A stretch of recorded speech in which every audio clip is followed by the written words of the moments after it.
Hey guys, what's up? Coach Jay from Sweaty Academy back at it with another video. We're going to be doing the Takeovers ranked.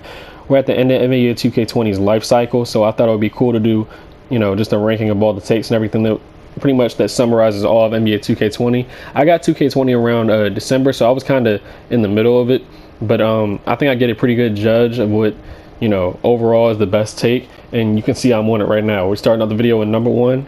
I'm just kind of reversing it from where most people do, from least to best or worst to best. We're starting off from best to worst. Starting off with slash and take. Slash and takeover is really unstoppable. I'm saying this as a center, a defensive center. Somebody gets rebounds and plays defense. Slash and take is absolutely terrifying, especially with the right build. You get that with a pure slasher, maybe a scoring machine, maybe an offensive threat. You see them going the full head of steam to the rim, and they have good dunk animations. It's RIP for you, bro, unless you have your badge active or something like that.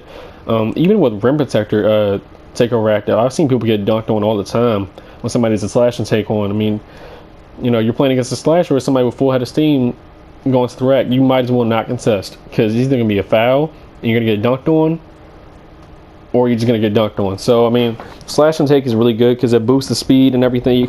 It gives a description of it. Receives extra boost to finishing at the rim in traffic and more effective gathers to get past defense. We're talking about hop sets as well. It makes those hop sets even more deadly. Freezes you in place so you can get dunked on again, maybe, or something like that. But slash and take is really dangerous for any position, but especially those guards and everything, especially those shooting guards that can really dunk on you.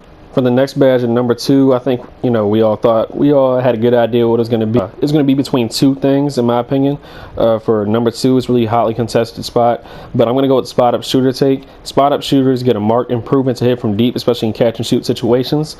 Now that's kind of misleading because you can hit shots off the dribble too. Like, you can definitely hit shots off the dribble too. I don't know if it's placebo effect, like makes you times your shots better or something like that, but spot up take definitely helps off the dribble. Not like to the extent of shot creating take, but spot up shooter take definitely helps. Like, if you give anybody any space whatsoever with spot up shooting take, it's a wrap, because it's going to be a green. Even if the person doesn't have a high 3-point rating, I don't know how they would do that with the spot up take. It's going to give such a boost to the point where you can hit from half court, especially if a person is already a knockdown shooter anyway. It's a wrap. For number three, it was between shot creating take and playmaking take, but just for the way I'm ranking these takes and everything, it's based off of not only how effective it is at just increasing the whatever it wants to increase, but also how much do you use it when you have the take active and everything. There's some takes that are really good, but you don't use it that much. You're going to use it probably like 2 times while the take is active and everything. So shot creating take is definitely up there. It's definitely in the top 5 and everything. Shot creators become more effective at shooting off the dribble and can shake off defenders consistently using step back and spin gathers. Now, I don't know a lot of people that use step backs and everything or spin gathers. A lot of people usually just hit that behind the back stop and then shoot it or something like that, or shoot off the dribble in the mid range. But shot creating take it gives a boost at just contested shots too, because it's a shot created take and everything. And I know this from experience as well. Hitting those shots off the dribble, from 3-point range and stuff like that, it's almost as effective as spot up take, with the right attributes and everything and the right badges. Shot creating take is dangerous, especially when the person knows what they're doing, dribbling the ball and everything. And speaking of dribbling, at the number 4 spot, we have playmaking take. It was between playmaking take and lockdown take, and it's very close. But the reason I chose playmaking take over lockdown take is because we're talking about overall. If you know what you're doing with lockdown take might be better than shot created take. But not a lot of people know how to, guard baseline and stuff like that, or maybe I can't really explain it. But not a lot of people know what they're doing on defense sometimes when it comes to perimeter defense. So the effectiveness of it kind of lowers a little bit, but it definitely is up there, and I'm going to mention it after this. Playmaking take is crazy.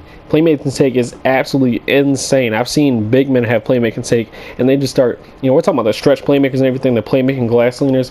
They'll just start shaking people and stuff like that. It makes you freeze and everything with certain dribble moves. Those snatchbacks are crazy.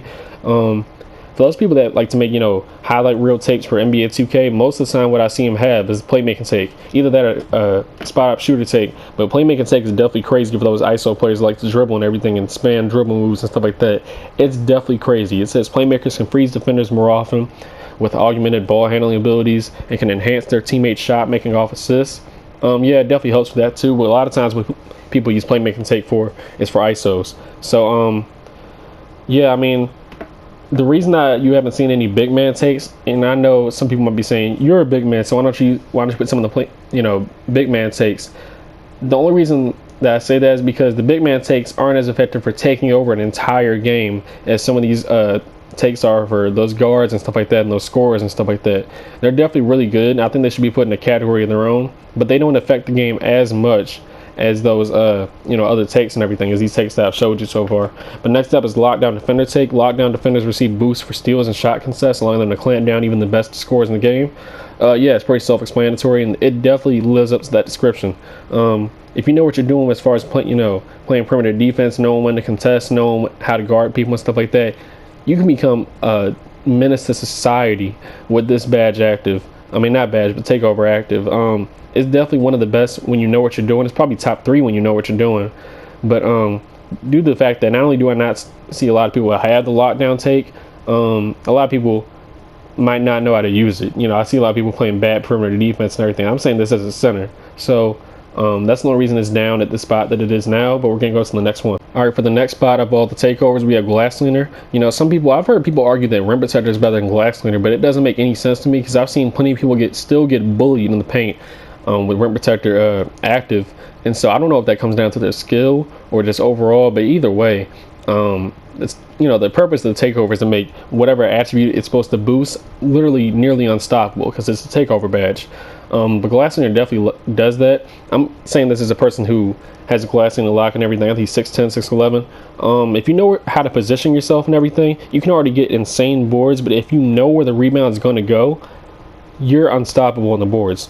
All you have to have is the right badge is maybe Worm or something like that, or Box Out or Rebound Chaser.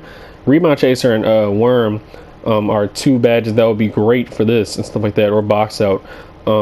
But you run to that spot where it's going to be and you get that board, offensive board, defensive board, kick it back out to somebody, or maybe kick it down to somebody in the fast break, you become instantly way more valuable to your team, especially if you already know how to position yourself in the paint and everything. You're going to be golden. So next up we have it was a close one between the 2 worst takeovers in the game, between rim protector and post score, and I think they both deserve to be at the bottom. Like, one really isn't better than the other, and I'm saying this as a center. The rim protector take does not work that well. Yeah, it increased your shot contest a little bit, but I mean, if somebody has a full head of steam and you go to block it, you still have a chance to get dunked on. With this active, you shouldn't be getting dunked on at all. It really just doesn't make any sense why you would get this as a big man. Because, I mean, as long as you know how to contest properly, and you're probably not going to be blocking those pure slashers going to the rim anyway, there's no point to have a rim protector badge. You might as well get that glass cleaner badge so you can get those boards and everything, and kick it back out to somebody, one of your guards, something like that. You become more valuable to your team that way. There's really no space for rim protectors, no reason to have it. But next up, we're going with post score. Post score, as far as effectiveness and increasing what it says is going to increase, it does that. It's probably top 2 when it comes to how effective it is. But the only problem is you don't use it that often. Even in a 5-on-5 game, you're playing in a quick play or something like that. Joel Embiid gets post score and takeover. Yeah, you might get 4 points with that takeover active, and that's because of the fact that you're not post scoring a lot. The way NBA 2K is played, even in quick play, it doesn't matter how slow you play. Post scoring doesn't happen that often. It really doesn't happen that often. And when it does, I mean, yeah, it's easy buckets if you know what you're doing, but you're not going to be able to use this takeover to its full effect while it's still active, unless you have team take or something like that where everybody's takeover is full and everything. Then I guess it becomes more effective. But how often do you really get team take? When your takeover is active, you was activated right away because something might go wrong or something like that. Your teammate grade might go down, and you don't have it anymore. So post score and take definitely does make you dominant in the paint. You're not going to be able to get blocked in the paint and stuff like that. If you can dunk in the paint, you're dunking on everybody in the paint when you post up and everything, all of those drop steps. But you just don't use it that often, and that's why it's the worst take in the game, along with rim protector. But I hope you guys enjoyed the video. I hope this was informative and everything. I hope you guys actually agree with what I was saying. If not, put it in the comments and everything. Tell me what you think the best take in the game is. And yeah, peace out. Stay sweaty.